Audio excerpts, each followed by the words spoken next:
பாமக செயல் தலைவர் பதவியிலிருந்து மட்டுமல்ல, பாமக அடிப்படை உறுப்பினர் பொறுப்பிலிருந்தும் அவரை நீக்குவதாக ராமதாஸ் அறிவிப்பை தற்போது வெளியிட்டிருக்கிறார். இது குறித்த கருத்தை நம்மோடு பகிர்வதற்காக மூத்த பத்திரிகையாளர் திரு பிரியன் இணைக்கிறார். அவரோடு பேசலாம். சார் வணக்கம்.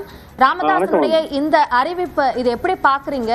இதோட அடுத்த கட்டம் என்னவாக இருக்கும்னு நினைக்கிறீங்க?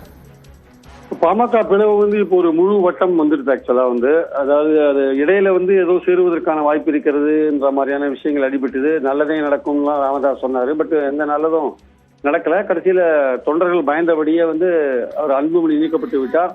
இப்ப நடுவில் இடையில ரெண்டு பேருமே பொதுக்குழு தனித்தனியா போட்டதை நம்ம பார்த்தோம். இடையில ரெண்டு பேருமே ஒருத்தருக்கு ஒருத்தர் பல அவங்க தரப்பை சேர்ந்தவங்களை நீக்கிறதும் சேர்க்கறதுமான பல விஷயங்கள் போயிருந்தது நம்ம பார்த்தோம். நம்ம ஸோ இந்த சூழல்ல இந்த ஸ்பிரிட் ஃபார்மலைஸா வந்துருச்சு. அதாவது அது இட் ஹஸ் கம் டு அது யதார்த்தமா உண்மையா மாறிடுச்சு. ஸ்பிரிட்ன்றது உண்மையா மாறிடுச்சு ஆக்சுவலா.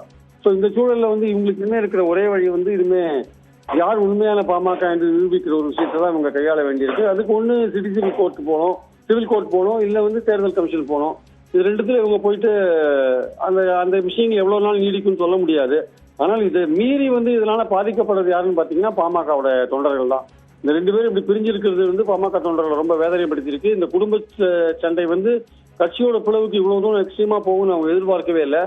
இதே நிலைமை தேர்தல் மோதல் இடித்து ரெண்டு பேரும் தனித்தனியா போட்டி போற சூழல் வந்ததுன்னா பாமக பெரிய பின்னடைவை சந்திக்கிறதுக்கான வாய்ப்பு இருக்கு. அதுக்கு முன்னாடியே பாமகவுடைய தொண்டர்கள் விரக்தி காரணமாக வேற வேற கட்சிக்கு, குறிப்பா புதிதாக வந்திருக்கிற விஜய் கட்சியில் போய் சேருவதற்கான வாய்ப்புகள் நிறைய இருக்கிறத நம்ம பாக்குறோம்.